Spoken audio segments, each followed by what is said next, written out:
के जीवन से आपको बहुत कुछ सीखने को मिलता है।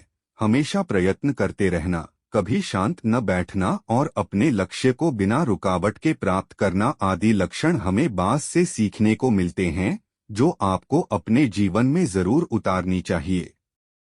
घोंसले से ही शुरू हो जाता है बाज का जीवन संघर्ष। शायद आपको पता भी होगा, बाज एक ऐसा पक्षी है जिसे उड़ान भरने के लिए सबसे पहले तैयार होना पड़ता है। दूसरे पक्षियों की तरह वह घोंसलों में नहीं बैठ सकता। एक बाज अपने बच्चे को उड़ान भरना सिखाने के लिए किसी ऊंचे वृक्ष या फिर पर्वत की चोटी पर जाकर बैठ जाता है और फिर वहां से अपने बच्चे को धक्का देता है।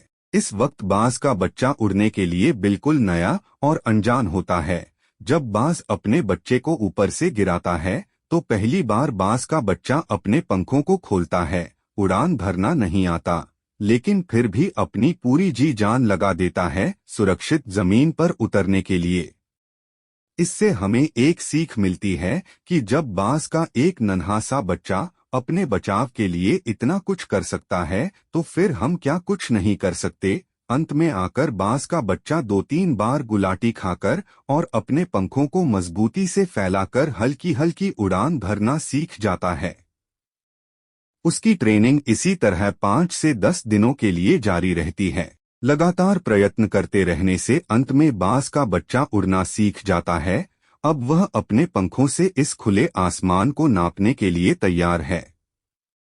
प्रतिदिन अपना भोजन ढूंढना और उसे अपने पेट तक ले जाने के लिए बाज को कड़ी मेहनत करनी होती है। बचपन से ही बाज अपने बच्चे को आराम अवस्था से दूर रखता है, क्योंकि उसे पता होता है कि मेरी तरह ही इसे भी इस कठोर जिंदगी में कड़ा संघर्ष करना पड़ेगा।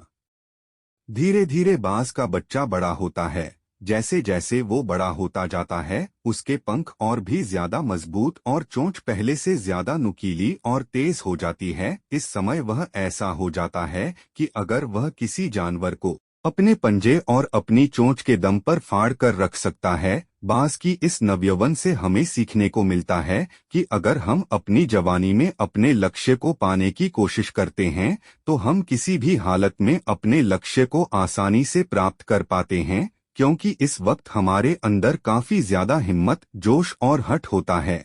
इसीलिए कहा जाता है कि नवयुवता का समय गोल्डन पीरियड होता है, क्योंकि इस समय आप अपने आप को सोने से भी अधिक मूल्यवान बना सकते हैं। मास्टर स्ट्रोक में आज बस इतना ही। जल्द मुलाकात होगी एक नए अध्याय में। नमस्कार।